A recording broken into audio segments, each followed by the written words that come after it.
sabe que o funcionário público, né, o servidor público, ele é a bola da vez, tá?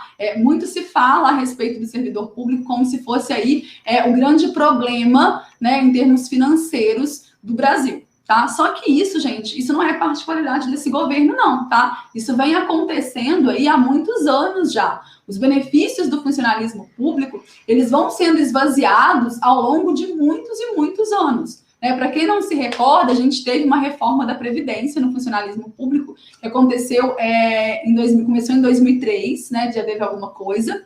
E aí, o que acontece?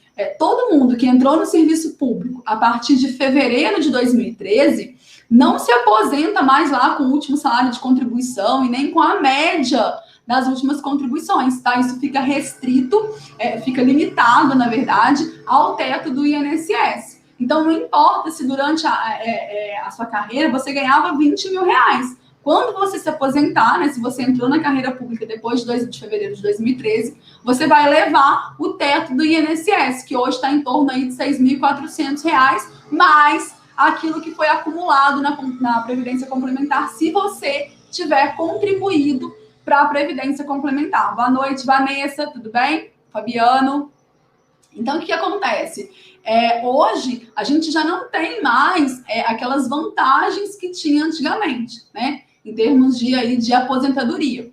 Outra coisa é a reforma administrativa que está vindo aí, né? Que não foi aprovada ainda, a gente não sabe quando será, como será, quais os termos, mas aí, assim, dentre todas as modificações que eles querem implementar, as mais impactantes aí seria o fim do regime jurídico único, né? A gente teria 5 regimes aí vigorando, tá? E, consequentemente, a flexibilização do Instituto da Estabilidade, que não seria mais direito de todos os servidores, mas só aqueles pertencentes às carreiras típicas de Estado, tá? Então, assim, a gente tem aí acontecendo, ano após ano, um esvaziamento, né, da atratividade da carreira pública. E aí, será que continua valendo a pena? Será que vai inverter? Vai chegar um momento em que a iniciativa privada vai ser mais atrativa do que a carreira pública, né? Eu não acredito nisso e eu vou te falar por quê, tá? A carreira pública, gente, ela precisa, apesar de todas essas modificações que estão sendo feitas, ela precisa se manter mais atrativa do que a carreira na iniciativa privada, né? A gente precisa entender que a gente está ali o quê? A administração pública, ela precisa o quê? Seguir o interesse público. Então, ela precisa prestar serviços públicos de qualidade para a população. E como que ela vai fazer isso sem atrair e reter bons profissionais? É impossível, né? Se a carreira pública começa a pagar menos do que a iniciativa privada, a gente começa a ter dificuldade de encontrar bons profissionais. Basta ver o que acontece, por exemplo, em medicina. Né? Em medicina é um caso bem típico disso, em que é difícil conseguir bons médicos que queiram prestar serviços para órgãos públicos, porque eles acabam ganhando muito mais na iniciativa privada. Tá certo? Então, se você faz isso de uma forma geral, com o professor, com outros profissionais, vai ser difícil conseguir atrair e reter esses talentos, tá certo? Então, por mais que esvaziem esses benefícios, a carreira pública ela tem que se manter mais atrativa do que a iniciativa privada, senão não vai rolar, tá bom?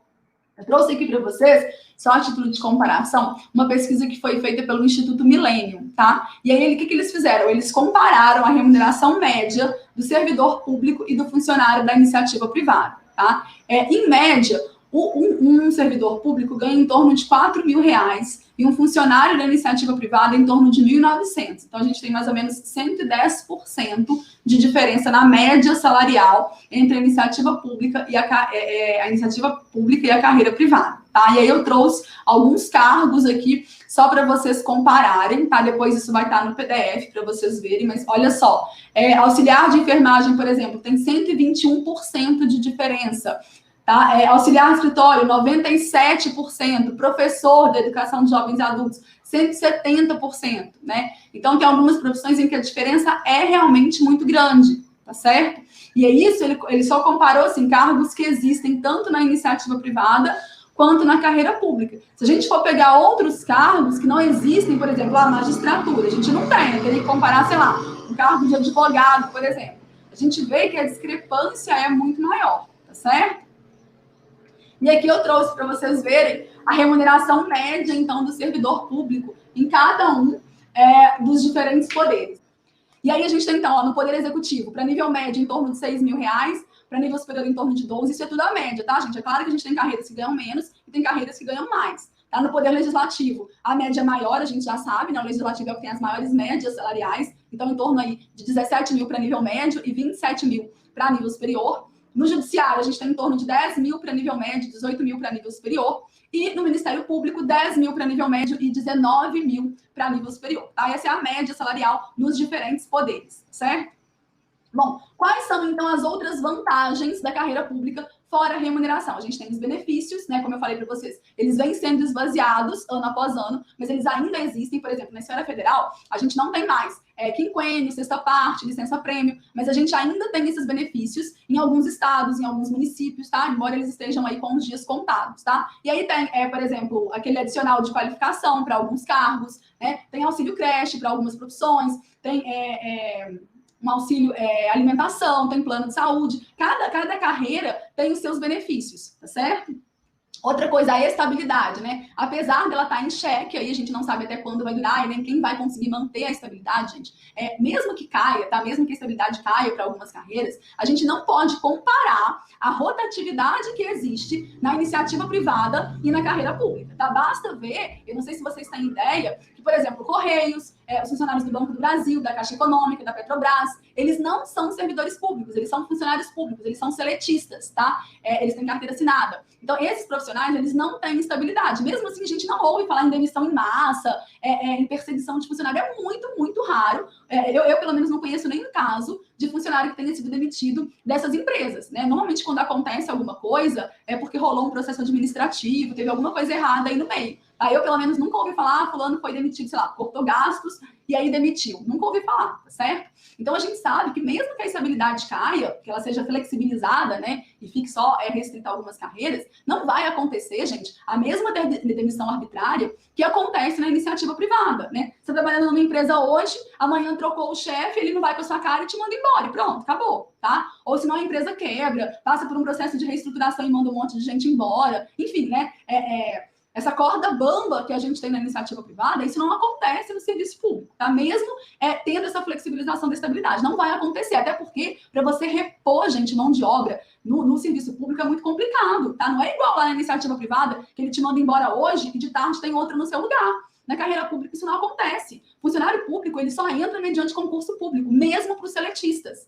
Tá? Então, o que acontece? Imagina só, um diretor chegou lá, resolveu que vai mandar todo mundo embora. Ele vai ter que trabalhar no lugar dos funcionários, porque ele não vai conseguir repor isso na mesma velocidade. Isso demora, é um processo burocrático que demanda autorização de vários órgãos, tá certo?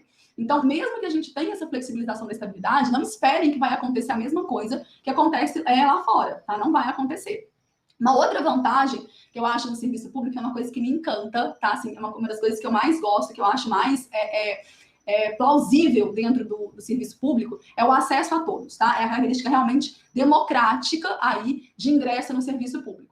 Tá? Na iniciativa privada, quando a gente participa de um processo de seleção, você pode ter o melhor currículo, você pode mandar muito bem em todas as etapas de seleção, e mesmo assim não ficar com a vaga, né? Basta que o examinador não vá com a sua cara, que apareça uma outra pessoa que tenha um network melhor que o seu, né? Existem alguns critérios que pesam muito na hora da contratação, por exemplo, sexo, mulher, se tiver em idade ali de ter filhos, se tiver com filhos pequenos, sofre discriminação, sofre preconceito, tá? Se você já tiver ali acima dos 45 anos, também já vai ficando mais difícil. Se você estiver em busca do seu primeiro emprego, também é muito complicado. Ou seja, na iniciativa privada, as regras do jogo, elas não são claras, tá? A gente tem uma série de critérios subjetivos que interferem ali. Então, não depende só de você. Você pode se qualificar, você pode ir em busca de ser um profissional top das galáxias e mesmo assim ter dificuldade de conseguir emprego.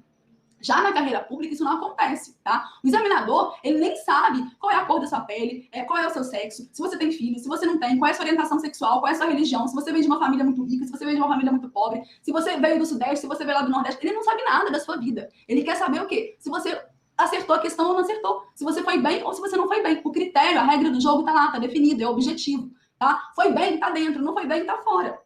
Então, isso é uma coisa que me encanta muito, tá? Porque é uma coisa que depende só de você. Você joga a responsabilidade da sua aprovação para você, tá certo?